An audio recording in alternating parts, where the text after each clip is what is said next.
everyone. Oh, yeah. Welcome to the book club for movies. It is Friday. Thank you. Yay, we love Fridays.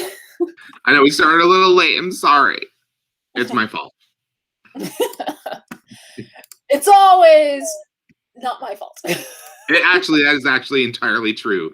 We never start late because of Amy. Even when she took her nephew out for the day, she still made it back in time to start the show on time. This is Despite true. the hour they made you wait to just like park. Into SeaWorld. Yeah. Oh, But hello, guys. we We got another fun week. And we got another fun double feature planned.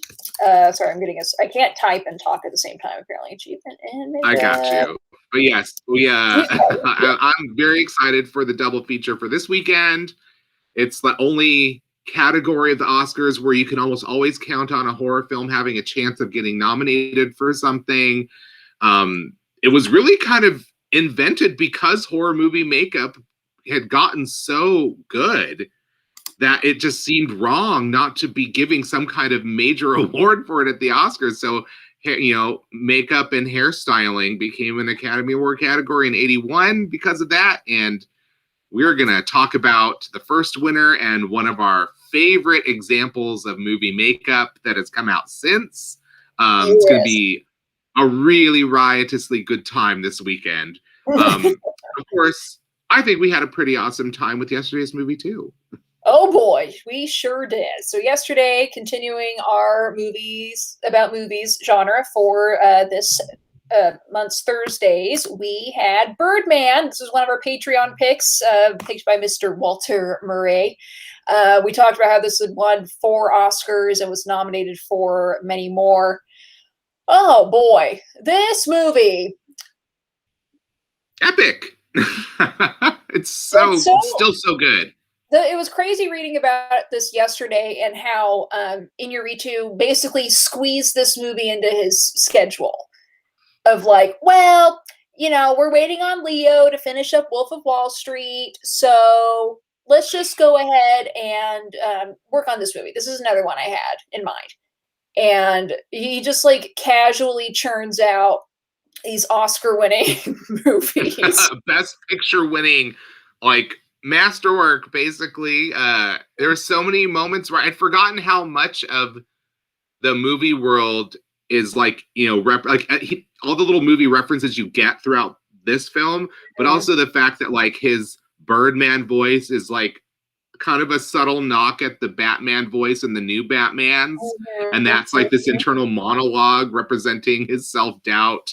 And, like little touches like that. There's so many details like that sewn into this film that even though it's not consciously about the making of a movie, is clearly a movie about being in the movies.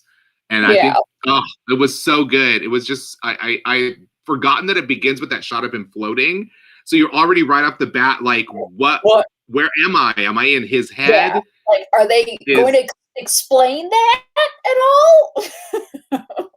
No, like, they don't. And then right, they never do. It's just like he has these powers, and I'm like, clearly this is like a melting of the real world and his like movie-addled, movie star brain world like coming together, so that you're never quite sure exactly what is real and what's not. Like sometimes you get the idea, like when he's flying over the city and then he arrives at the theater in a taxi, you're like, oh, okay, like that's maybe in his mind he sees himself flying there, but he's flying there in a taxi. Like, so you're trying to piece it together like that, but then you get to the end. Oh yeah, Luke mentions the cast that I love, and I'd forgotten that I used to think Edward Norton was hot and that it was reinvigorated by this movie. I never really, I do like him. I never necessarily thought he was hot, and then watching him last night, I was like, well, hello. Hello. I can't think of any other movie that can compare to this. I think this is just like one of the most unique films in the last decade, if ever. oh, like, yeah, all-star performances all around. I Zach Galifianakis makes me laugh every time when he's talking about people in the audience, and he was like, Oh my God. Martin Scorsese. Martin Scorsese, my favorite moment of his in the end, he's just like, he shot his nose off, but he has a new nose. Yeah, like,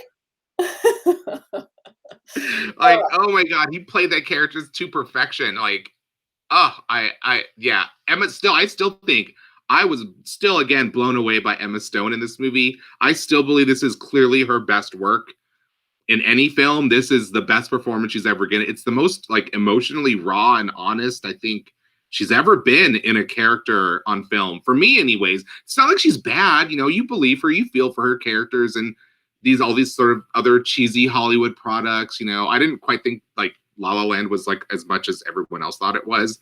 But I would have given her an Oscar for this performance over La La Land. I thought she was tremendous. Let me see who she was up against that year. Yeah, I agree. I do like Emma Stone. I did think she was great in La La Land. I didn't necessarily think it was going to be like an Oscar-winning performance. But yeah, everyone was just outstanding in this movie. What an achievement. It really is. It's like, okay, I wanted to ask you, what do you think is happening at the end of the movie? Because there's a lot of ambiguity there, because you get the very movie moment, like angelic lighting with the artful flares coming over as Emma Stone is embracing. You know, it's like you get that moment, and it's like, okay, this is the kind of moment you see in movies. You know, like where the characters come together, they sort of work through their problem. You get this beautiful sun-dappled image of them. And then when she leaves the room and she comes back, the lighting is completely changed. It's now like a dark gray, overcast kind of day as he jumps out the window, and then she looks down because she doesn't see him. And then she looks up and smiles. So there's like, okay, they give you the impression that he's flying and she sees him and she's smiling. But do you think he dies and this is like his mind imagining this? Or do you think that the moment where they're like, oh, everything's great, do you think that is what was in his mind? Like, you know, it's hard to tell. It's hard to parse that. But I always come down on he's dreaming. He's fallen asleep and he's dreaming. And the real light of the real world is seeping into his dream world because that's the last thing he actually saw. But the way that she hugs him is like how the memory remembers the moment is how we're seeing it. So we're seeing it through the eyes of his like growth as a person who's really come to connect with his daughter. And so in his world, it feels like the way it looks. But then the next moment is the fake one that looks more real than the previous image. So it's like he's playing with your mind with this all over. So I'm always confused at the end. I am too. And I do want to say really quick, just because I'm reading the comments here, Luke, you're not going to like, in a couple weeks, we are doing a Man Crush Monday on Sean Penn. So maybe you'll skip that today. He doesn't like Sean Penn? Oh. No. No, I think that there's that. I don't like Jared Leto either, but I do think Sean Penn is actually a very good actor. I like Sean Penn. I think he's one of those actors who actually is really committed to the work and maybe a little bit too much so, and wants attention for that. But I think problematic in his personal life. But, yes. Yeah, he was someone too. We kind of debated whether to include him or not because we're like, he's kind of a dick, you know. But give us a chance to talk about that. So yeah. Emma Stone lost to Patricia Arquette for Boyhood. And I definitely would have given this award to Emma Stone because I'm sorry for anybody out there who loves that movie. I hate that movie. I do not think that her performance was that great. I like Patricia Arquette, but I actually think her best performance was in that Hulu series, The Act. I thought that was the best acting she's done in any medium. That I've seen almost all of her movies. Okay, so it's not me like I've seen like 2 movies and I just didn't like that one. Like, no, I've seen a lot of her work, starting with her first film, Nightmare on Elm Street 3. But I did not think she deserved that award. I loved her speech. I thought she gave an amazing speech when she won that award. So it's like, okay, well, I loved having that moment on film and everybody watching and her taking that moment to say something meaningful and important. That was great. So I'm not mad that she has an award to her name, but I do think in terms of who should have won that year, I think Emma Stone won that Oscar that year over Patricia Arquette. As far as the other people in the category, I can't remember exactly who was nominated that year. Yeah, it's disappointing to see that this did get 3 Oscar nominations for acting and didn't win any. Going back to the ending though, I really don't know. I think it is also just symbolic of her finally believing in him. Andres. Yeah, it's like I feel like he gives you a lot of room to find the interpretation you want. But it's like I feel like there's an intention there, and I would love to try to parse out that intention. I think it'll take a few more viewings. Yeah, there was to really get there. IMDb trivia thing on this movie. It said something like the ending came to Inarritu in a dream. Wow, that explains everything. Yeah. It's already like a dream. That's the whole movie scheme, basically. Yeah. But such a wonderful movie. If you didn't see this, please check it out. Available to rent right now. Just outstanding. I think this is something, if they're not doing it already, I think in future film studies programs, this will be added to. Oh, definitely. And where's the Criterion special edition of this movie? Because I want that too. It's been 5 years now. So when I went to rent this on iTunes, through my Apple TV box, it gave you the option to rent for $3.99 or buy for $4.99. And I was like, well, I'm just gonna $4.99. I swear that's what it said. So I bought it, and it comes with 2 documentary featurettes, one that's 33 minutes and one that's 15, about the making of the film and the cast and behind the scenes and stuff. Wow. I was like, well, I'm paying the $5 and I'm gonna own this right now.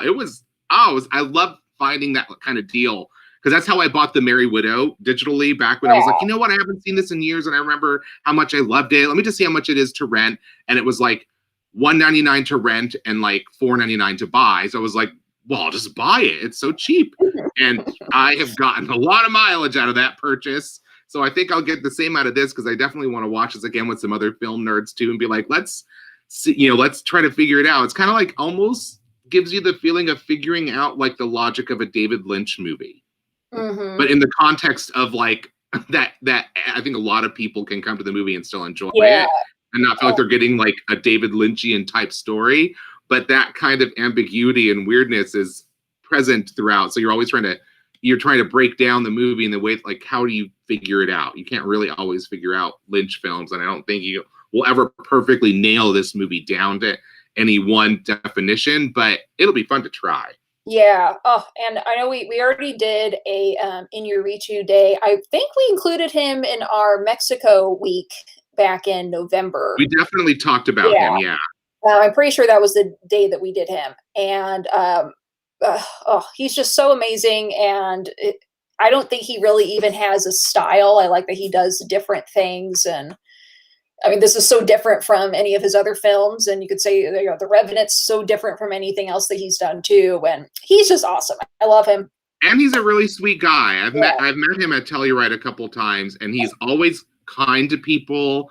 He always takes a moment to talk to folks. Like he doesn't have the airs about him. Like, I'm a great director. My movies have won Oscar. Like none of that. He is just like him and Alfonso Cuarón. They're there every year, and they're always just like cool guys.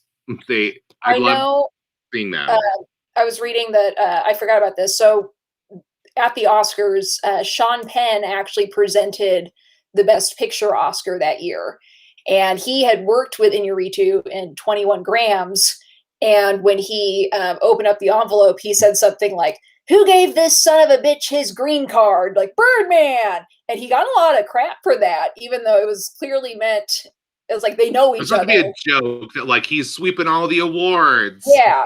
But he actually got some crap for that, which I was like, it definitely didn't sound great. It's not out of context. Yes, that could be a problem.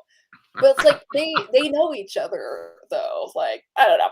Anyway, this movie's just amazing. Please check it out. And thank you so much, Walter, for suggesting this movie Yes. as a Patreon. And this just fit in perfectly with our calendar. All right, let's move on to Name That Movie. How did this come back to Sean Penn? All things come back to Sean Penn and Anthony Perkins. All right, here we go. I have seen this movie, but did not get this. So we'll see. We'll see how you guys do. And the next one I definitely haven't seen.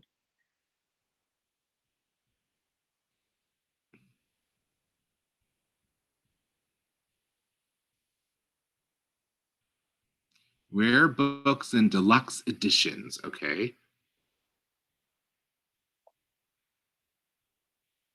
Oh, damn it. I feel like I just watched this and I can't think of it. Yeah, I know that you've seen this, Samir.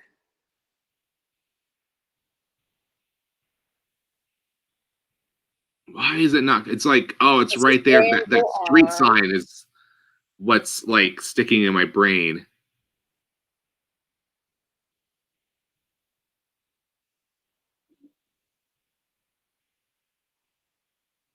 And another gun. And another gun. Damn it, I know what this is. Oh. This is a noir. Oh, I know what this is, and it's not coming to me. I know. I didn't know what it was, and I've seen this movie, but obviously I'm not super familiar with it. It's not Out of the Past, is it? No, but actually, hang on. Oh, it's bugging me. I know this one. It's that street sign. That street sign is like, I know that exact image, and it's my brain is not able to get back to the title. Yeah, this is The Big Sleep. That is a tough one, though, because that movie is so confusing. That's one of the most confusing noir movies. It has like, because I think that's another one of those ones where they were like constantly rewriting it, like all the way through. All I'm going to say with this next one is that Walter is 100% guaranteed to know what this is, and that's all I'm going to say.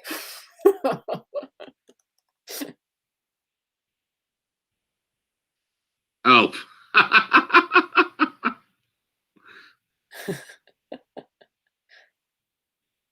I have not seen this.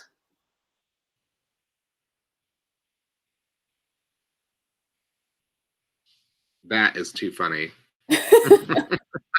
That's really funny. Come on, Walter.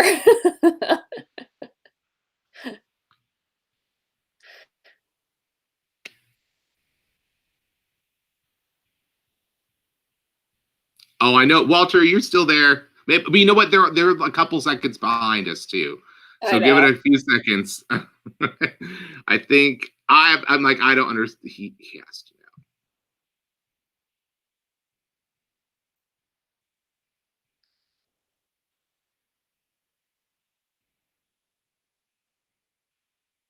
Come on, Walter.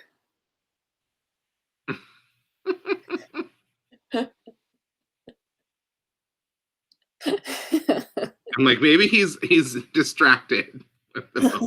Walter!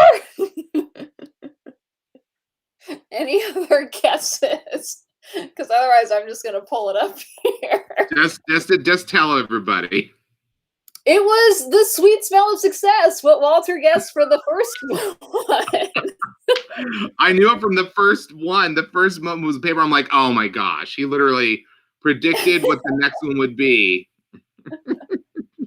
That's so funny. But it is a great movie. Burt Lancaster is amazing in it. I haven't seen it, but we've got some fun ones planned for Monday. But thank you all for playing.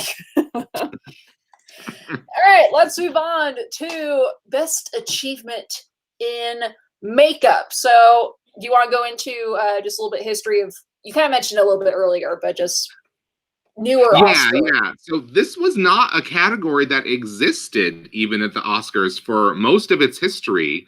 But there, I think over time, there've been enough movies with great creature makeups and horror films. There's a lot. I think it really was because of horror movies that it just became like insulting to not recognize this work with a major award. And so, ironically, the first award for makeup and hairstyling, which was awarded in 1981, the big battle for that award was between two werewolf movies. We had An American Werewolf in London, and we had The Howling. Each of them had a major werewolf transformation moment that they did a different way. So The Howlings was kind of done with shadow and light in this more like, low-key lighting and high shadow scenario is when that would happen. And in American Werewolf in London, it was a full-on, like fully lit, like, both a practical special makeup effect application that created this transformation on screen. And so it was really, ironically, the person who did not win is even better known today for their makeup. But the first winner for American Werewolf in London was Rick Baker, who is still, a major name in movie makeup. He's won 7 Oscars. It started with that. And so it was amazing. I love that this category started with horror movies. And still today, it's like you can pretty much bank on getting a nomination you can bank that a horror movie has a chance at being nominated for an Academy Award because of this category. And, really, like you think back on the movies that had the most effective makeup, most of them tend to be horror films a lot of the time. There's other obvious choices, like the makeup had such a major effect on the character, like Nicole Kidman's nose in The Hours is like a classic example of a tiny makeup application that had a huge impact. And so that would make that movie like a worthy nominee for something like Best Makeup because the effect of it was so powerful, even if it was just a small, subtle thing. But these movies, like it's like a culture unto itself, horror movie makeup, and the amount of skill, creativity, ingenuity, and quick thinking that you have to be really great in that genre in doing this work. And these two movies are, I think, some of the very best examples of what can be achieved in this category. And also they're great movies. Like on top of it, they're great films. I have never seen An American Werewolf in London, so I'm really looking forward to seeing this. You'll be surprised, delighted, I think. It has a lot more going for it than just the horror. This being the first winner of Best Makeup, the award went to Rick Baker, who is also, he was nominated for Greystoke, The Legend of Tarzan, Lord of the Apes. Haven't even heard of that. He won for Harry and the Hendersons, nominated for Coming to America, won for Ed Wood, which is going to be our last movie about movies pick for this month.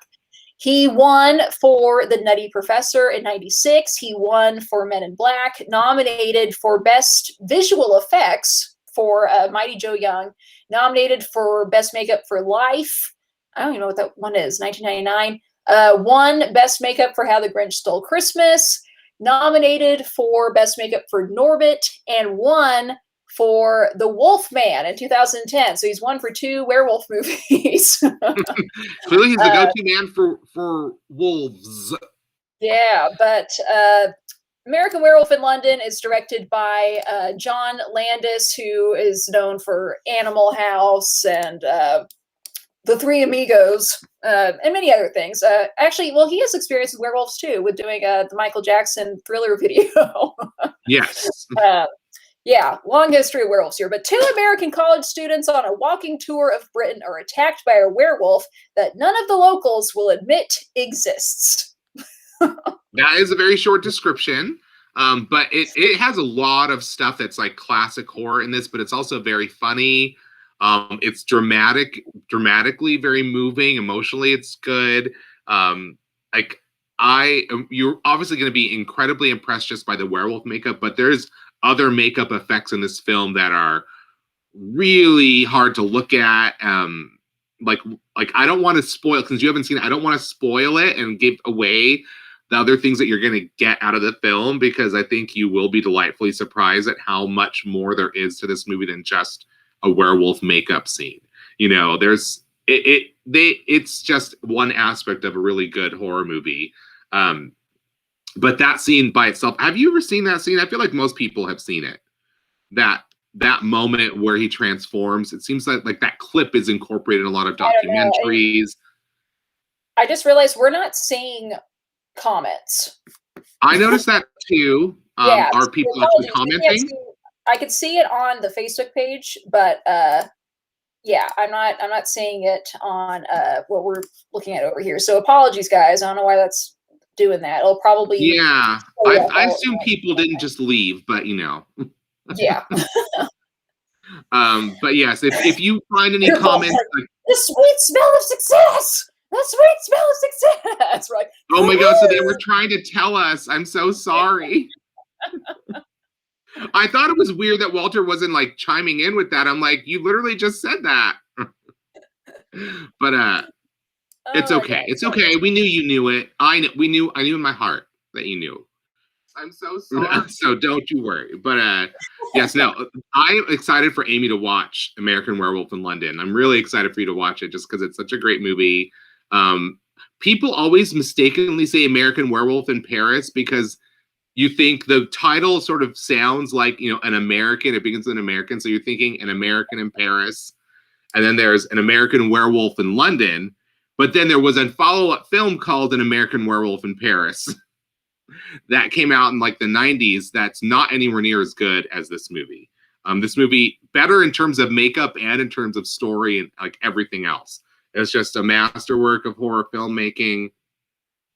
And of course, our other choice is another masterwork of horror filmmaking.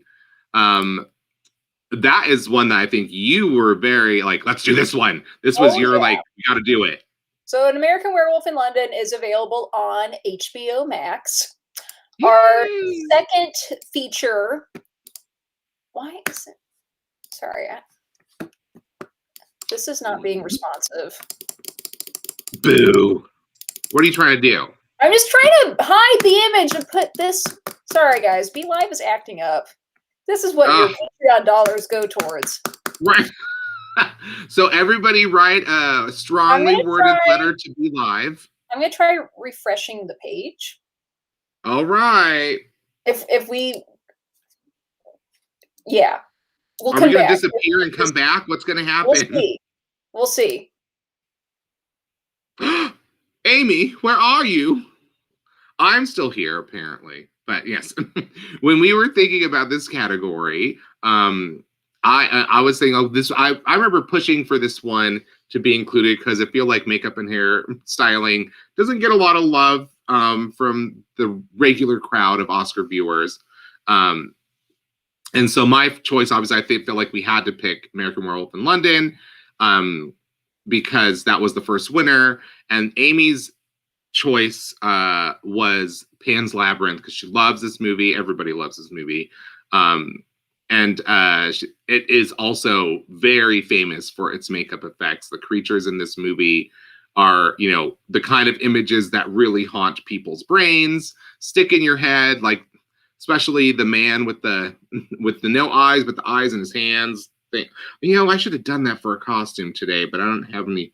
Actually, I do have some fake eyes, but they don't look real, so I didn't do it. But we're gonna still keep waiting for Amy to come back. But I'll look up usually she's got the plots. She just sent me a message. Fuck Be Live. I'm sorry, dear. But I'm gonna look up just to remind everyone of the plot. I feel like everybody here has probably seen Pan's Labyrinth, but let's get the. She's asking, are you still on? I'm just going as if I'm on. So if, I guess she'll be able to tell later based on the comments whether or not I am. I am trying. I still see myself. But Pan's Labyrinth is, so this is funny. It's 1944 and the Allies have invaded Nazi-held Europe. In Spain, a troop of soldiers are sent to a remote forest to flush out the rebels. They are led by Captain Vidal, a murdering sadist, and with him are his new wife Carmen and her daughter from a previous marriage, 11-year-old Ophelia. Ophelia witnesses her stepfather's sadistic brutality and is drawn into Pan's Labyrinth, a magical world of mythical beings. So this movie is obviously directed by Guillermo del Toro, who is a titan in the world of horror filmmaking. Obviously I have feelings about the movie that he won his big Best Picture Oscar for, which was Shape of Water. But I do love all of his other films, and we did talk about another Guillermo del Toro film during October last year. We talked about Cronos, which is his really interesting and weird take on vampire mythology and lore. And so this was a movie that is really, this movie, Pan's Labyrinth, is really a movie that's kind of about the supposedly monstrous world being, actually, better in a way than or easier to deal with than the monsters in the real world, because obviously the real world has the monsters of fascism and these violent Nazis to contend with in the context of this story. And so when you go to this magical realm and you have, scary and delightful, but still scary looking creatures, you kind of have to, you're comparing and contrasting. Well, which one is the worst place to be? Granted, the guy with the eyes in his hands is pretty freaky, but the Nazi who beat somebody to death by smashing a bottle into his face repeatedly, that guy's probably a little scarier in a way, because that's a real person who has a monstrous mind. And so this movie is really playing with that through the use of this makeup. And I remember at the time thinking like, oh, it's a little too obvious. The Nazis are monsters, but the monsters are actually the soulful characters in some way. But over time, I feel like this movie stays with you in a way that a lot of other movies that kind of go that route with this kind of, this approach to that kind of story.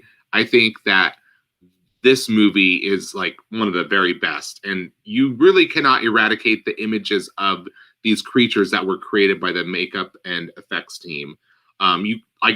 Everybody who's seen this movie remembers those images. They are burned into your brain. It is not an easy thing to do with all the numerous movies you've seen in your lifetime. These creatures, especially like, Pan and Pan itself. And I wish I could remember the name of the creature with the hands and the eyes at the end of the feast table. I think that those characters are some of the greatest creations put into a movie ever. So I have not seen this movie since it was in theaters. I saw it in theaters then. I haven't seen it since then, so this will be really fun to revisit. Funny story, I do actually have another Telluride story about Guillermo del Toro, which is kind of not funny for the people who were on the other end of this moment, but it was hilarious for us because I randomly witnessed this happening. So every year when you go to the Telluride Film Festival, every year at that festival, there's a student symposium, and that's how I first went there. I applied to be a part of that symposium, got accepted. I met all these amazing other students. And part of that symposium is that you talk to these filmmakers and writers and musicians, whoever they could get to sort of work with the students, and we would go see the films that they worked on. The next day they would come back and we would talk with them and have a discussion. So the year that The Shape of Water was premiering at the Telluride Film Festival, Guillermo del Toro was one of the guests that was scheduled to talk to the students. And I was incredibly jealous because the year that I went, we did get a couple of really great directors, but we didn't get to talk to some of these major figures like that. And so I was really jealous that they were going to get to have a moment with Guillermo del Toro with just him and these students. Well, so we this one day of the festival, we had a break, and me and my friends were walking around in between movies, and we walked by the schoolhouse where all the students would meet in this little town for the symposium. And we're like, oh yeah, we were reminiscing about that's where we went. We had to get up, before dawn and be there at 7. And we're walking by there just to reminisce about it, and we're seeing like, oh, they must be in there now. I wonder who they're talking to. And then we're seeing drive right in front of us in a Toyota Prius, somebody is driving Guillermo del Toro. And they're going very slowly past the schoolhouse. And we all see Guillermo. We're like, oh my God, it's him. Look at Sam. He's right there. I'm like, I wonder if he's supposed to be talking to them today. If today's the day that he's, because we had met some of the students, and I still am friends with the professors who run that symposium. So I always talk to them, and I always try to say like, oh, who were your guests this year? And so that's when I knew that he was going to be there. And we saw him driving by. I'm like, I wonder if today's the day he's supposed to be there. And they go slowly. And then as soon as they pass the school, they just kind of drive a little bit faster and drive away. And we're like, oh, that's funny. I wonder what that was about. And then later that day, we heard from one of the other students, yeah, Guillermo del Toro was supposed to be here. He was supposed to be at our symposium. And he just never showed up, and he didn't call and say he wasn't going to be there. We literally witnessed Guillermo del Toro's like getaway from going to that symposium at the moment he decided not to go in there, because they had slowed down and looked at it and then just sped away. And I guess I'm like, maybe they were on the way to the airport and didn't think he had time to talk to them, or whatever the deal was. He totally ditched those students, which is very sad for them because they were all looking forward to it. And it doesn't make him seem very nice, but there must have been another reason. We never did find out what that reason was, because it's not like I'm chummy with Guillermo del Toro. So unfortunately,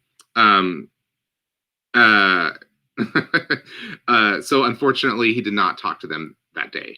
Amy said she's going to try quitting her web browser. So she's saying I may get cut off at some point. Let me just look up the where it's streaming, so that we can tell you where. I'm sure Amy already posted it on Instagram, but let me just go over it now. So, I think it's on Netflix. So pretty easy. Pan's Labyrinth can be watched on Netflix. And American Werewolf in London can be watched on HBO Max. So they're both streaming on a service that's available. You don't have to rent them. At the very least, you can borrow someone's password for HBO Max or something like that. You don't necessarily have to subscribe, but at the very least, they're available on a service. You do not have to shell out any extra money to rent them this weekend. Make some popcorn for yourself and enjoy this horror double feature. Amy is still going to try to get back in to say goodbye, I'm sure, but I am not quite sure if she's going to make it. So, and I can't see your comments, so I can't respond to anything you're saying, unfortunately. So I don't know what else we can. I wish I had one of you here. So like Andres, like I wish we could invite you and have you pop in as well, so we could chat with you until she gets back. She's trying to get back in, but it's not letting her. Ironically, she's the one who's hosting this. So I am going to say thank you to our Patreons for your donations every month. Obviously, I'm trying to remember all the names. So I know that obviously we have Aunt Julia, who is one of our official screenwriter tiers, Andres Gallego, Walter Murray. Obviously, you are listed as a day player, but you are unofficially a screenwriter tier. And of course, my dear friend Crystal Mayer, thank you so much for being a screenwriter tier. And of course, there's also our production assistants, who I remember Nicole Flax Tatlock, Donna Robinson, and I'm trying to remember who the other day player was on the list. Luke. Apparently Luke has become a day player also, so thank you, Luke. Amy just made sure to mention that to me. So I got that down. Thank you very much for joining. I'm happy to see that. It really, like, even though the system did not work so great today, I do thank all of you for at least contributing so that we can pay for this service. Maybe they'll give us a free month or something. I don't know. But I suggest everybody write a strongly worded letter to Be Live to tell them they need to improve this service. Oh, it's Cinna the Poet. Cinna the Poet is our other day player. Thank you, Cinna. I hope I'm saying that right. If I'm not, please feel free to send us a message and tell me how I should be saying it. I apologize if it's not correct. But other than that, thank you so much to all of you folks for sticking with us all of this time. It really means a lot to us to have this, your support and have you guys tuning in each week. It really warms my heart, and it makes us even more fun to do every day. So with that, I will bid adieu and say enjoy this double feature, this fabulous horror film Oscar-winning double feature for Best Makeup and Hairstyling. And we will see you all on Monday, where we will be talking about our man crush, who I have to get the calendar up to make sure I have the right man crush for this next week. Let me just get there right now. Sorry, it's so unprofessional, I know. But our Man Crush Monday, I believe we were talking. Oh yeah, that's right. So our Man Crush Monday is going to be Frederick March, and we're going to be discussing another famous horror film, Dr. Jekyll and Mr. Hyde. This is a very famous performance in the film directed by Ruben Mamoulian in 1932. It's a really, really iconic performance, and there's a lot to talk about with Frederick March. He has quite the Hollywood history. So that's going to be a fun day. So we'll see you then, and be safe, have fun, and enjoy the horror double feature this weekend. Mwah.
Samir. What is happening?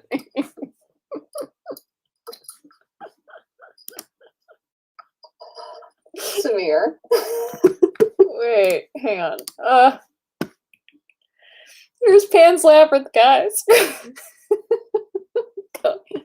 Going crazy.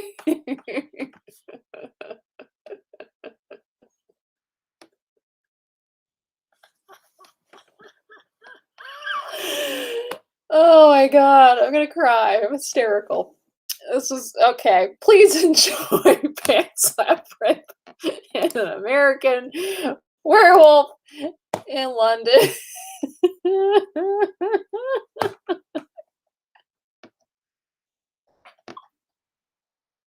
I'm crying. This is so ridiculous.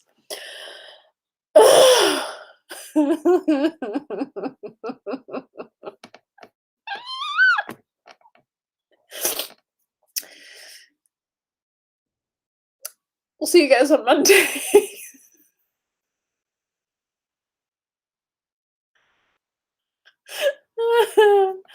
Dear Lord. Okay, I'm gonna